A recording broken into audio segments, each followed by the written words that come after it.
Winter has arrived to put the anime industry back on track and start the new year off right. I can't express enough how freaking hype I am for this season. I don't know about you guys, but I could only take so much more of a disappointing end to My Hero Academia and Sanda's weird ass trying to carry the fall season on their backs.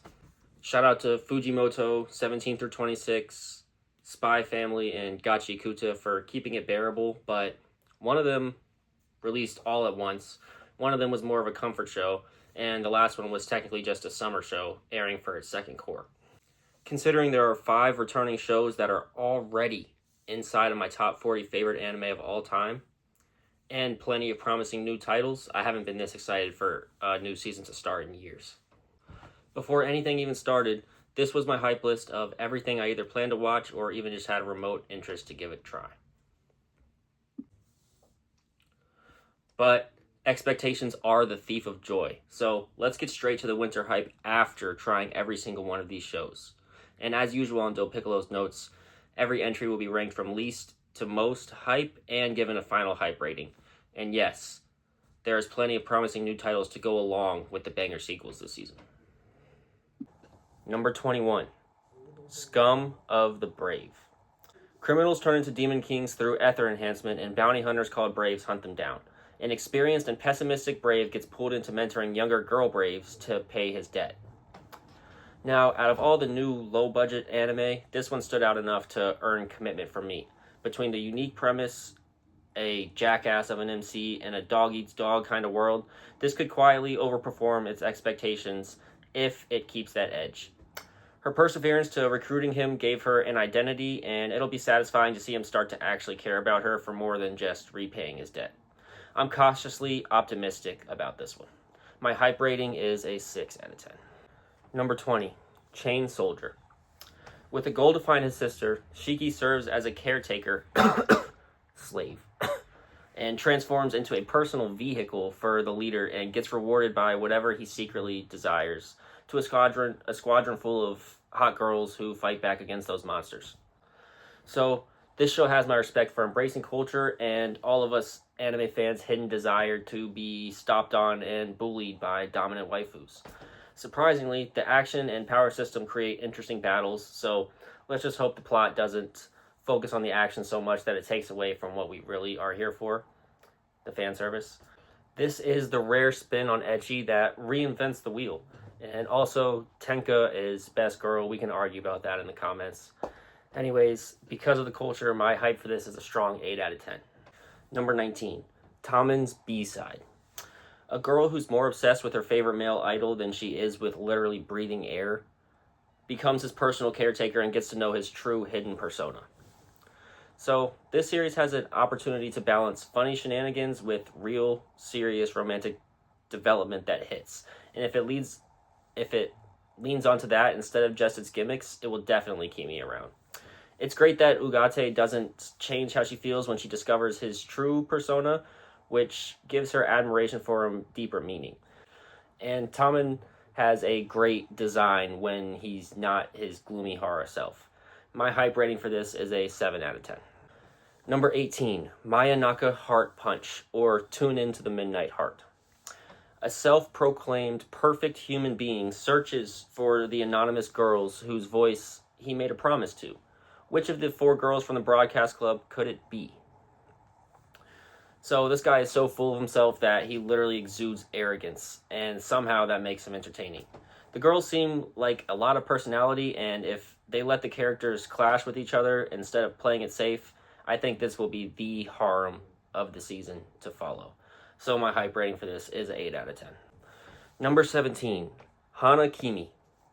A girl who is obsessed with a talented high jumper moves countries and transfers to his all-boys school just to get closer to him. So what drew me to Hana-kimi was its highly regarded manga from 1996, which is just now getting its adaptation. And it's full of its classic, silly shoujo shenanigans. We'd absolutely call this stalking if the genders were reversed, but somehow in anime in the 1990s it works. It's not the highest production adaptation, but what I love about this type of drama is that it constantly throws curveballs or the reveals to each character stay unpredictable, which makes it more fun. So my hype rating for this to follow is an 8 out of 10. Number 16, The Holy Grail of Eris.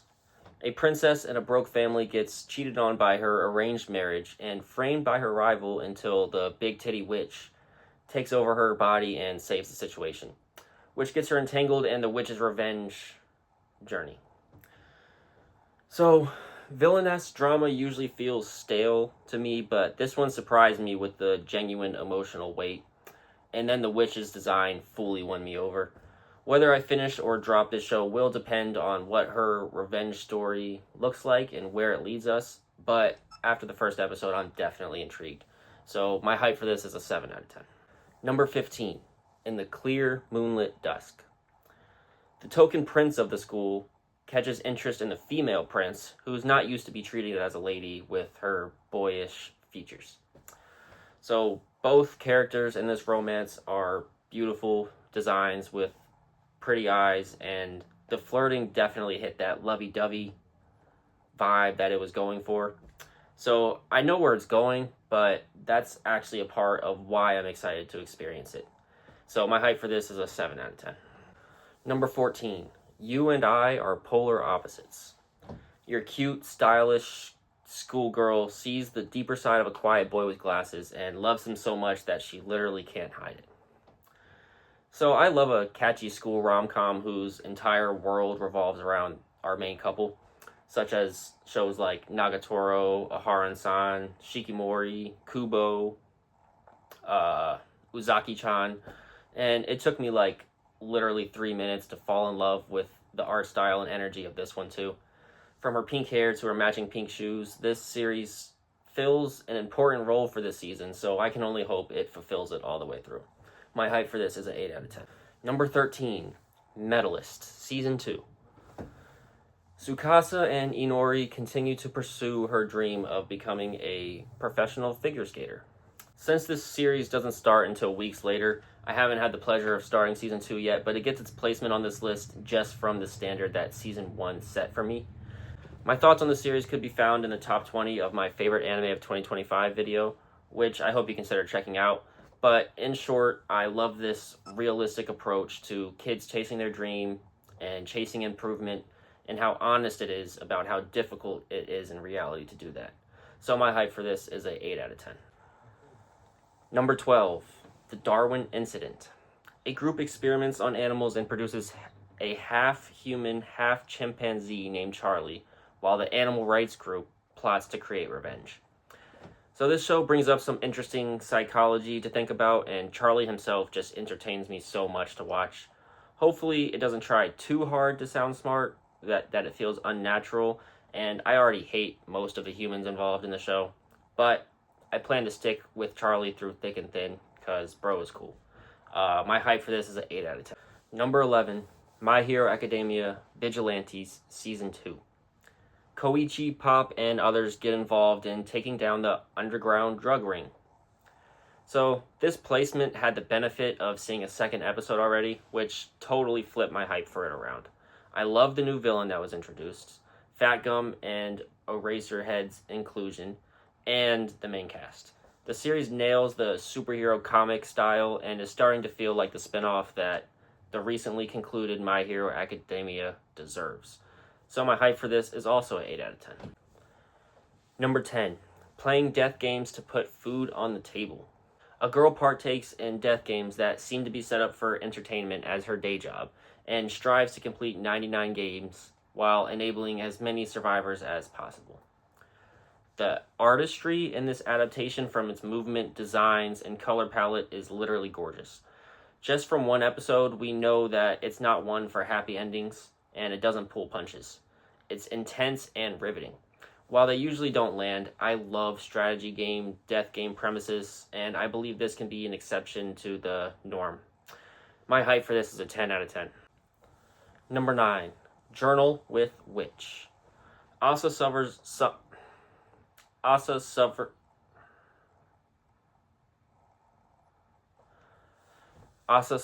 the tragedy of losing her parents to an accident, and her aunt Makio, who didn't like her sister, takes her in and recommends she starts a journal to help process her feelings.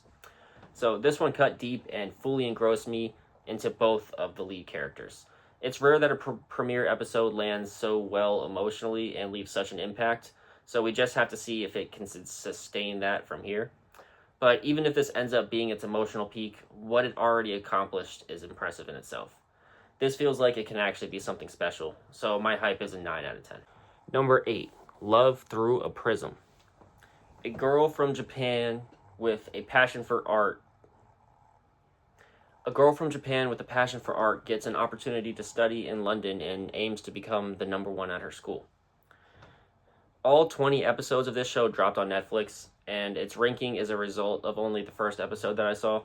But the first episode perfectly established the feeling of a curious girl in a new country feeling like a fish out of water, and then introduced multiple characters that I already want to spend more time with.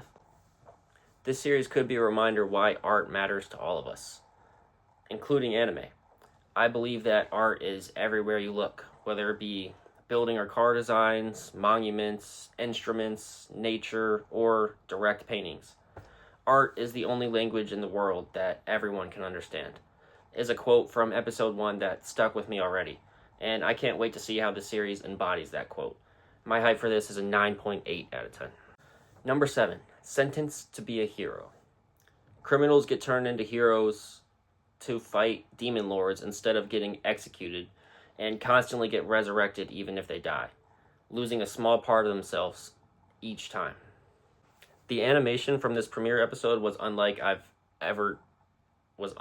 I've ever seen before, and the action was fucking epic. The premise has potential to explore extremely interesting themes of self-identity and preserving your identity. Xylo is already a legend, and straight up, that's enough said. You should already be watching this if you aren't. My hype for this is a 9 out of 10. Number 6, Fate Strange Fake. A fake Holy Grail war, which is 7 masters and servants fight to obtain the Holy Grail and grant their wish, kicks off in America. I've been getting into the main Fate Stay Night roots lately, so this could not have arrived at a better time for me. I already love several of the masters, either due to their curiosity, intrigue, or fighting for just reasons. A1 is killing it with the production. This will be absolute. My hype for this is a 10 out of 10. Number 5, Oshinoko Season 3.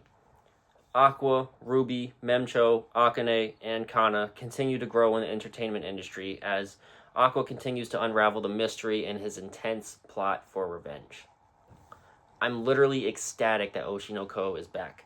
The conversation between Aqua and Memcho in the premiere of this season was an extreme display of emotional maturity, tension, and awareness that embodies why I love this show the way that I do. It's a brutally realistic portrayal of the entertainment industry dealing with trauma and a revenge mystery that couldn't pull my eyes away from it if it tried. And the new end song slaps so fucking hard. Number 4, Trigun Stargaze. After the July incident, Vash is traumatized and wanted for $60 billion double dollars, despite being a genuine soul who gave his all to save as many people as he could. As someone who cosplayed as Vash the Stampede for Halloween, has his poster on my wall, and considers him tied for my favorite anime character of all time with 2 others, I couldn't be more hype that this is not only getting a new entry, but a new entry from from Studio Orange, who seems to be as passionate about Vash and Trigun as I am. This season started off just as cinematic as the last season left off, and I'll always support anything Vash related within his ideals of love and peace. So my hype for this is an infinity out of 10. Number 3, Frieren Beyond Journey's End Season 2. Frieren, Fern, and Stark continue to travel north with the hopes of finding the necessary magic for her to have a proper farewell to Himmel the hero. Frieren is back and is as soothing as ever. Following the individual development between Fern and Stark is reason enough to be invested, but we love Frieren for remaining unchanged. regardless of the circumstances around her, and we need her to continue to be herself. I do wonder if we'll get a new party member this season, but whether we do or not, I look forward to every slow, quiet moment or life-threatening, climactic moment spent with this crew alike. My hype for this is a 20 out of 10. Number 2, Hell's Paradise Season 2. So life continues on this strange island full of criminals and executors in search of the elixir of life, powerful, multi-gendered Tensen creatures and monsters called Monshin and Soshins, and beautiful plant life as Gabimaru searches for his recently lost memories. This series is rapidly approaching one of my favorite series of all time. Yes, the battles are exceptional. The developing characters, antagonists, and world building are rich, diverse, and full of conviction. But more importantly, the series conveys a spiritual philosophy and an energy system that thrives on balance and yin and yang, which connects me to it like few I've ever seen before. My hype for this is through the roof, out of 10, and beyond. And lastly, number 1, Jujutsu Kaisen, The Culling Game, Part 1. The aftermath of the Shibuya arc doesn't give much time for rest, as executions are ordered, a new head of the Zenin clan is needed, and a sorcerer initiates the Culling Game. Jujutsu Kaisen is the rare shonen that rewards your attention as much as it delivers a spectacle to behold. This is your classic battle shonen with an ocean full of depth and layers to go along with its stunning action choreography and a style too cool to be ignored. You might need to rewatch some parts to fully grasp everything you just witnessed, but it's always worth it because it just doesn't get much better than JJK. What else can I say about this series that you as a viewer probably haven't already experienced and felt yourself? So my hype for this is a 100 out of 10. So as we wrap up, a side note. Terror Man is an interesting looking series that hasn't started airing yet, so I'm not able to rank it, but I do look forward to checking it out. I plan to watch Golden Kamuy final season and Fire Force season 3 part 2 in the future, so those are excluded because I'm not caught up on the series yet. And to go on top of all these amazing series, there are a bunch of interesting specials and movies that I'll also be watching. Lastly, this is a list of shows in order from least to favorite that I tried, but I don't plan on continuing because they just didn't stand out to me enough. Winter is shaping up to go down in anime history, and I'm excited to experience it alongside all of you. Let me know in the comments if I underestimated any of these that I'm not planning to finish, or if I'm missing anything important. Also, if you agree or disagree with my hype rankings. I also want to know what you will be watching in this stacked winter season. So, thanks for watching. Please like and subscribe to help me grow this channel, and all of it is very much appreciated. Catch you in the next edition of Dill Piccolo's Notes.